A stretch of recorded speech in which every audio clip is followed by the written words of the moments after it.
Fall Creek was quite the time during the 1940s. Really, the whole world was quite the time. World War II was going on, ration cards were used when shopping, and the We Can Do It posters started popping up. There was black and white TV, and cars were getting popular. The 1940s was a very interesting time. In 1939, the Nazis, a German army, invaded Poland. Most of Europe declared war on the Nazis. America never helped and said it was their problem. At the time, we cut off the Japan oil supply. In 1941, Japan attacked Pearl Harbor, sinking 21 ships, killing 2,403 people. That's when the United States got involved with World War II. We attacked both Japan and Germany in the war.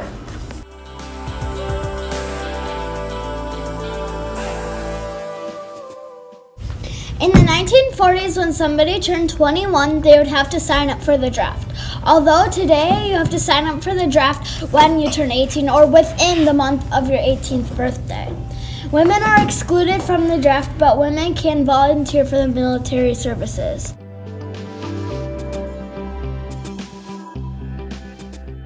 There was a glass bowl that the president would pick one drafting number at a time.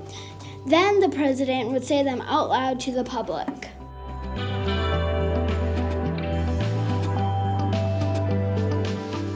When you turn 18, you are required to register, and if you don't, you will not be eligible for federal student aid, federal job training, or federal job.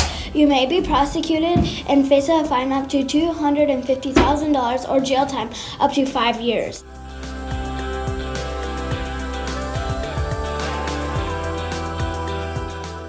You could be a medic and not carry a gun. Also, you could serve in the home front, put out fires, and build conservation projects in rural areas, or take care of the ill in the hospitals. There were 6,000 conservation objectors that went to jail for not going and signing up for the draft.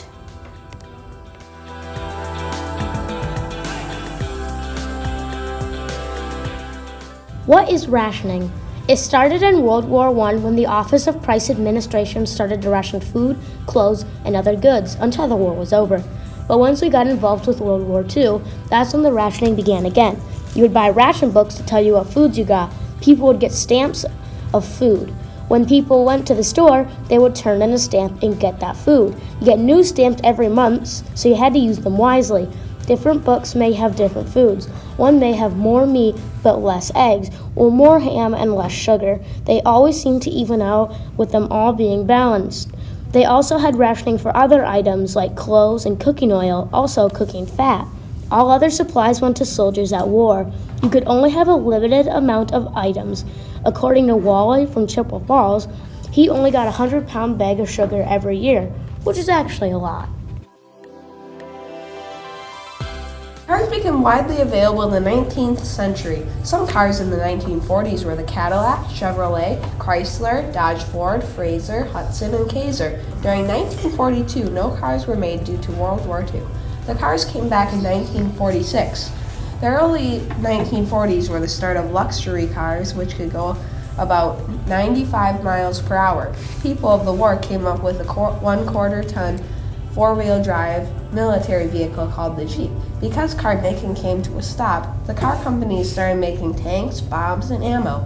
Because most men were at war, women had to take over most of their businesses and the jobs that were meant for men, such as building and crafting things.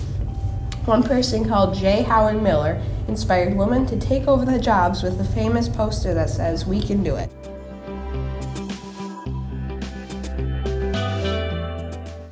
During the war, men stopped most of their fashion trends and wore mostly uniforms.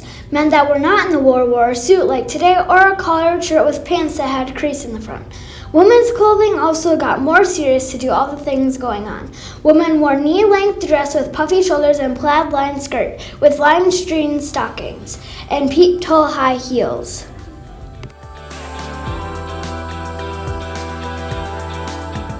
There was TV in the 1940s, but there was only black and white pictures.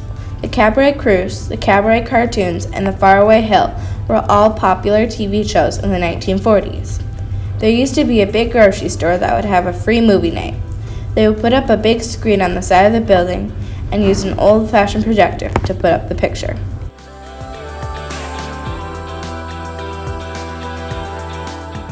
Radio reached the height of its popularity during the 1930s and 1940s. During the war, the radio was a very good resource for information. Although there weren't many radio shows in Eau Claire, there was the Baby Snooks Show, Behind the Mic, and the Dell Telephone Hour were very popular in the 1940s. The fireside chats were also very popular on the radio.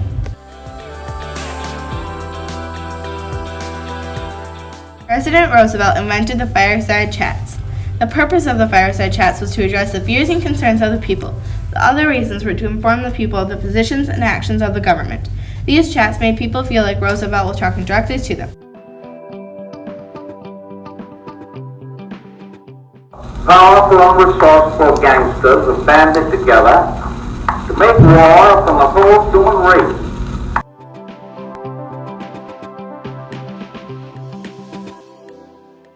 Deck of cards was fun too. We used to play that all the time. Yeah, that was fun. Games were very popular to pass the time. There was Old Maid, Pinochle, and even the card game War. Sports were a very big deal back in the 1940s. Everyone would gather around and watch the game. Whether it was for volleyball or basketball, Fall Creek was very supportive of sports.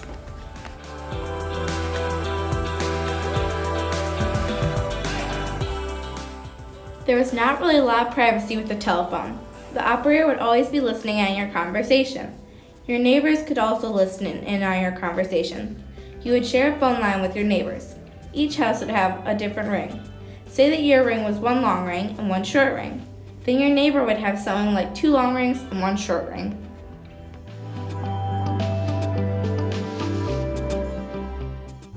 In 1945, a week after Hitler killed himself, knowing he would lose the war, Germany surrendered, and so did Japan after we dropped an atomic bomb on Hiroshima and Nagasaki.